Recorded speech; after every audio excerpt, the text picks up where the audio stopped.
Threats to AIS.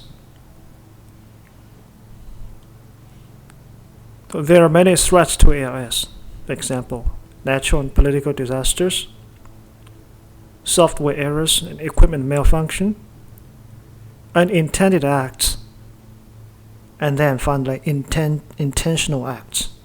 For example, fraud. Okay? So we're gonna focus on fraud. So, what is fraud? Fraud is any means a person uses to gain unfair advantage over another person.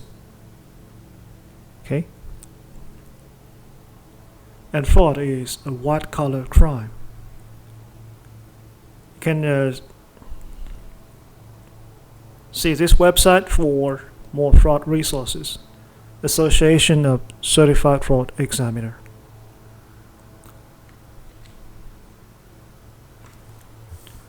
So there are two categories of fraud we're going to talk about: misappropriation of assets and fraudulent financial reporting.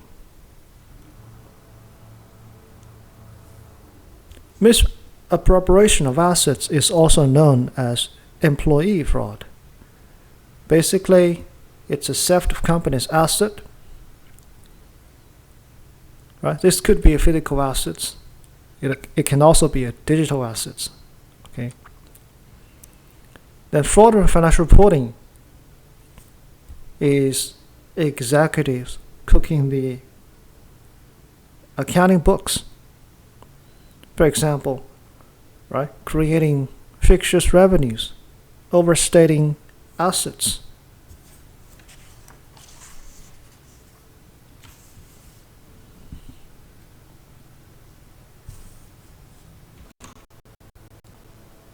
And we have a list of common types of financial reporting fraud.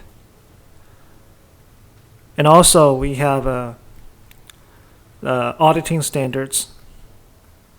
SAS number 99 relates to financial reporting fraud. Basically, it is auditors' responsibility to detect the fraud. Right, and SAS 99 requires auditors to understand fraud, discuss the risk, and obtain information, and identify, assess, and respond to risks. Evaluate the results of their audit tests, document and communicate findings, and incorporate a technology focus. So SAS 99 became effective in 2002. So if you're interested in financial reporting fraud, you can visit the web pages from that link.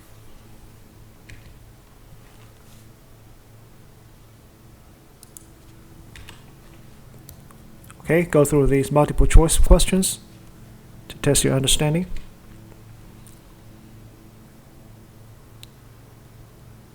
So what are the conditions so fraud can happen? The researchers have shown 3 conditions. We have pressure, opportunity to fraud, and the rationalization for fraud. The pressure can come from for employees, right? The pressure can come from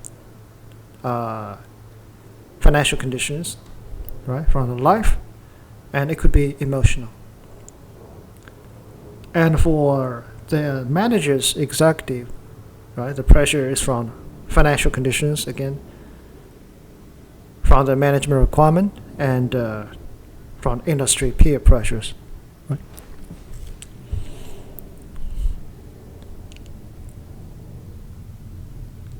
And for opportunities to fraud, right? We talk about opportunities to commit the crime, opportunities to conceal, then the opportunities to convert, right? That to personal gain.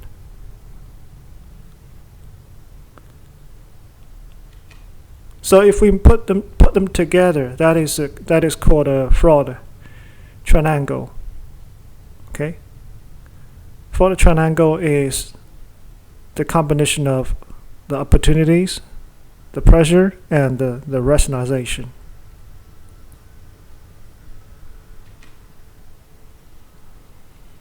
And here we have an example that is kiting. Okay, so go through this case to see what is kiting. Basically, that is a technique people use to hide or conceal the fraud, conceal the money stealing.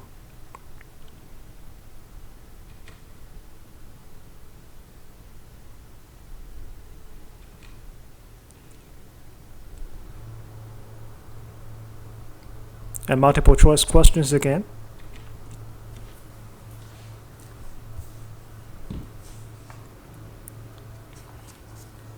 Then we talk about computer fraud. Computer fraud refers to any illegal act for which knowledge of computer technology is essential for its perpetration, investigation, or prosecution. And computer fraud is classified as, could be input fraud. Right? It requires little computer skills. Right? For example, right? Employee can forge bank slips. Right? That's input fraud.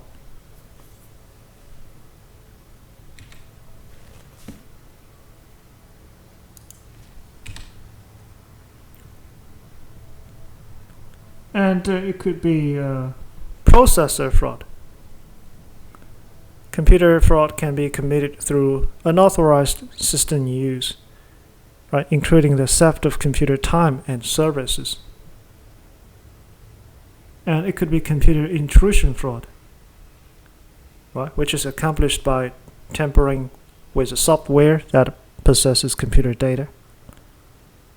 And it could be data fraud, which is illegally using, copying, browsing, searching, or having company data. Then finally, output fraud. They use computers and output devices to forge authentic looking outputs.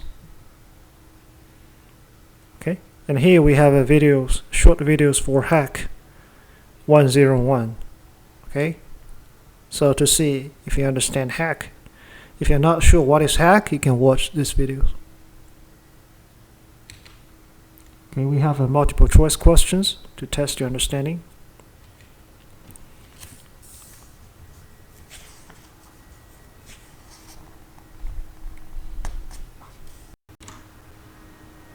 Right, then we talk about how to prevent and detect fraud.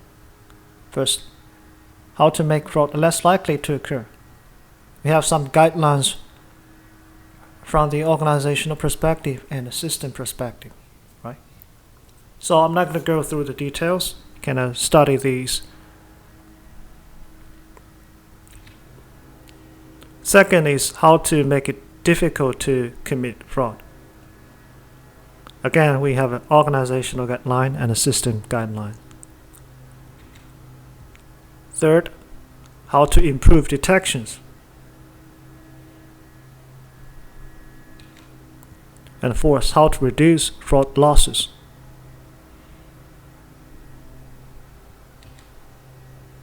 Okay.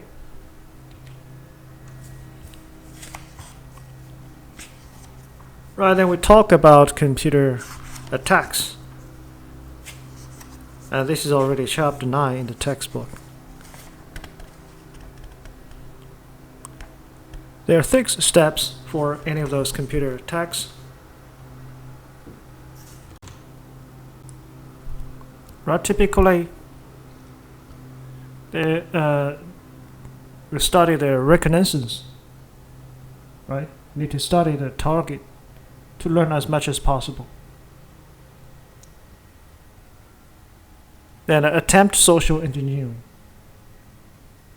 Right? This could be the easiest method to break into a system. If you can get some people's key or password, right? You don't have to make a big effort to break into the system. Okay, that's social engineering. Going to talk about that pretty soon. Also, you may scan and map the target. So that is down to identify potential points of remote entries or other vulnerabilities of the system. Then there's research is involved, right, including software, hardware. Then execute the attack, and finally cover tracks. Right.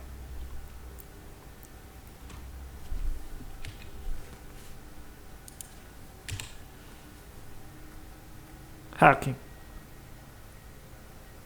So what is hacking? Hacking is unauthorized access to and use of computer systems, usually by means of personal computer and telecommunications network.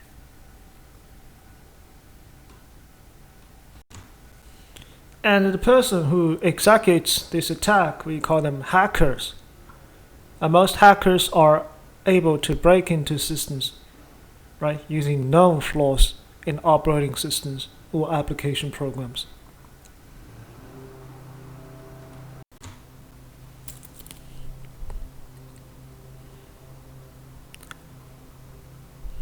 So one of the types of hacking is hijacking the computer systems. Basically, the hackers gain control of computers, so they can carry out illicit activities. And once computers are hijacked, they become if you have a group of network of hijacked computers, then you can have a botnet. This is something like robot network. Now each hijacked computers become zombies in this network. And basically, hackers can use a botnet to perform a lot of attack, such as the denial of service attack. Basically, they can send out, for example, request from each of those zombies. Okay, each of the zombies is going to send a signal to, for example, to visit a web page. If you have thousands of computers sending up the same request, the same time, okay, then the website will, if they don't have a good hardware, they will collapse. This is called a denial of service attack. So you can watch this video to see what are the new trends of botnet fraud.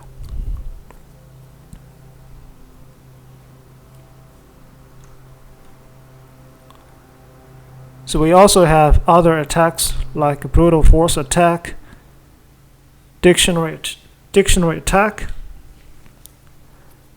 Okay, so you're gonna take a look at those to see what they mean.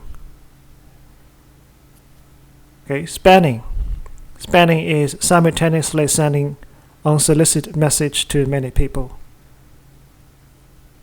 Right? We're gonna receive those emails, right? Spam emails. Spoofing makes the communication looks as if someone else sent it, so as to gain confidential information. We have email spoofings, right? Caller ID spoofings, and eccentric. So if you pay close attention, you're gonna find out email spoofings. They may show the same name, but the email address is a little bit different. Okay. All right, we have also have a film for about hacking, so take a look at it to see what is hacking.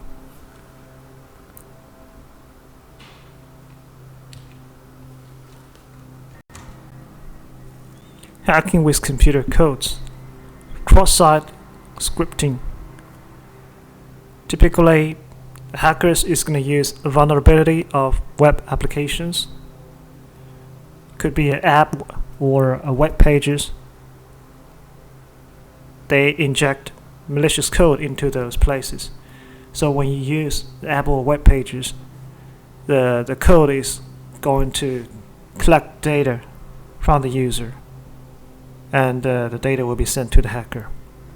For example, your email address, your password, right? Those kind of things.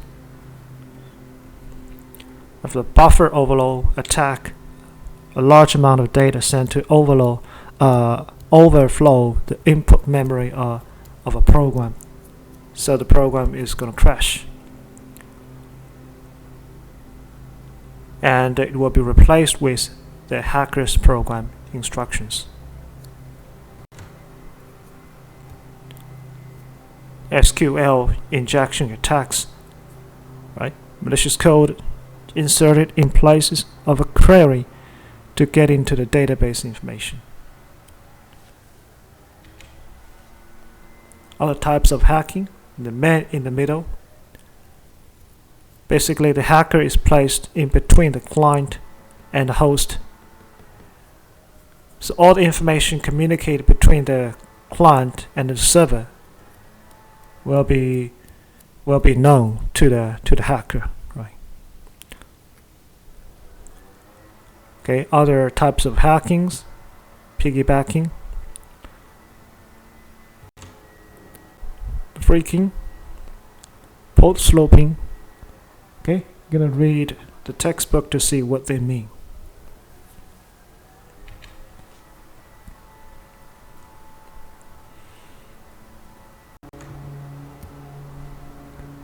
So we have also have a few the hacking for money,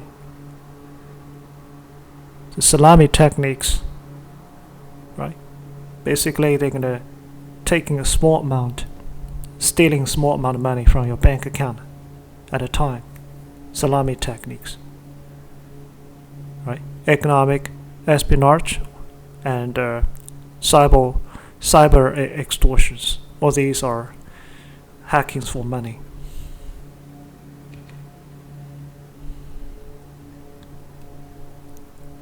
Okay, we have more hacking used for fraud. And here we have examples. One of the biggest retail hacks. Okay, read story to see what is happening. Multiple choice. Now let's talk about social engineering. Social engineering are techniques or psychological tricks used to get people to comply with perpetrators' wishes to gain physical or logical access to a building, computer service or network. So sometimes they use their compassion, right? People's desire to help others, okay? Okay, you receive a call saying, okay, you lost everything in disasters, you need money, right? Or sometimes they use people's greed. Okay, they found a lot of money, so if you can wire them $1,000, they're gonna share the money with you, right? And those kind of things called the social engineering.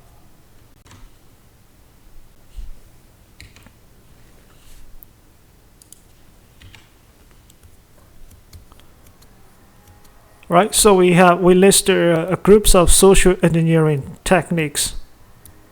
So, for example, we have identity theft, right? Pretexting, posing, phishing, farming.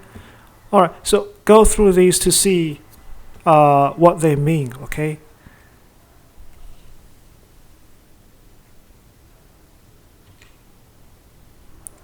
And then why people fall victim.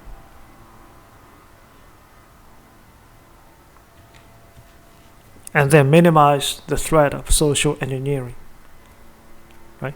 Never let people follow you into restricted areas. Right? Never log in for someone else on the computer. Right? Never give sensitive information, right, over phone or emails. Never share password or user IDs. Right? Be cautious if someone you don't know who is trying to get access through you. Also be cautious if someone pretending to be someone you know. Okay?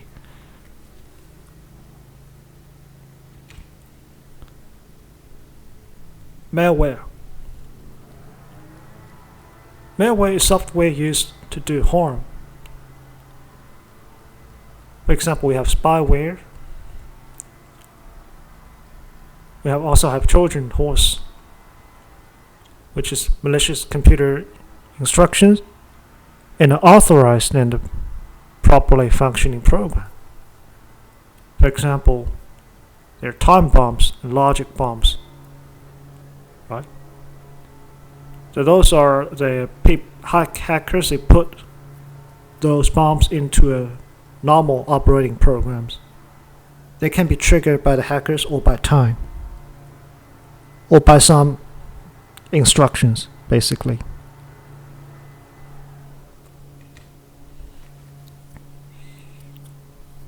Types of malware.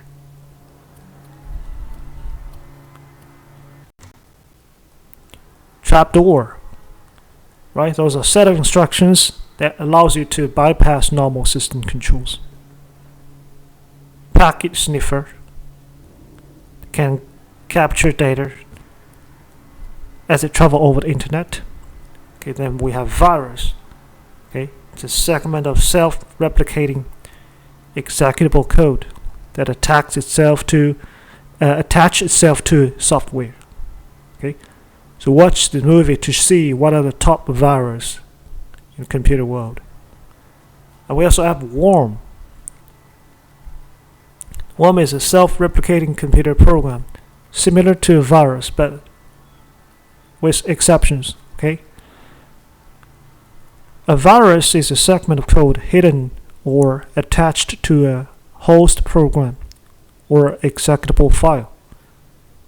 And a worm is a standalone program. Okay, that's different.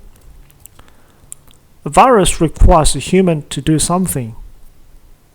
For example, you have to run the program or open the file, so you're going to trigger the virus. A worm does not require that. The worm will actively seek to send copies of itself to other devices on the network. Worms harm network. Okay, whereas virus infect or corrupt files or data in a targeted computer. So that's the difference between virus and worm.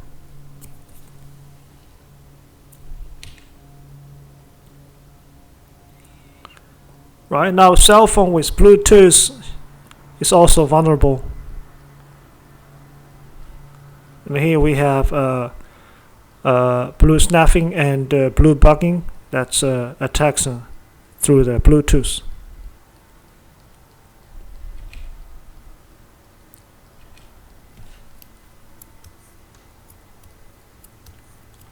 Right, we have a few cases to see if you can identify the computer fraud and abuse techniques used.